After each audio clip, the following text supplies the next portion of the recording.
So today we are going to be painting the anti-roll bar on my 2001 XJ Penny. And she's all crusty and rusty. And we are going to be painting her with some of the leftover paint that I have from when I painted my valve cover, which is this stuff right here. This is meant for engines. It's a high heat paint, but it'll work. In order to take this out, we are going to have to disconnect it up here, which is, it looks like a 13mm bolt. And then there's 2 bolts holding it on down here. This looks like a 15 maybe. Holy shit, was I off? It was not a 13, it was a 17. So we're gonna take this one off. And this one off. Well, this one snapped off. All right, so for the 2 that are up on the frame, they are 15s, I got those ones right.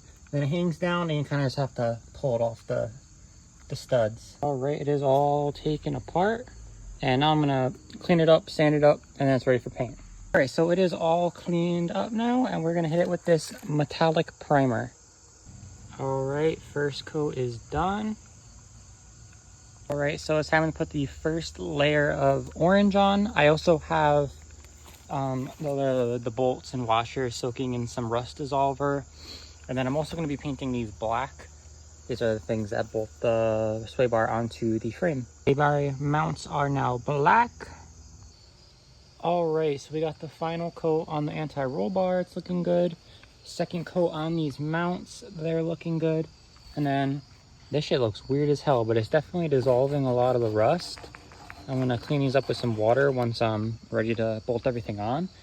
And I cleaned up these bushings and they look brand new, so that's a plus. All right, so I do apologize because it got dark out, but this is what it's looking like. And I think it looks awesome. Definitely adds some pop to this undercarriage. We're eventually going to be cleaning all of this and painting all this black. And the diff cover is going to be powder coated, the oil pan, and I think the springs when we get the lift kit, and then everything else is going to be nice and shiny and black. So it'll look really good once it's all done. But yeah, let me know what you think of this very small cosmetic upgrade.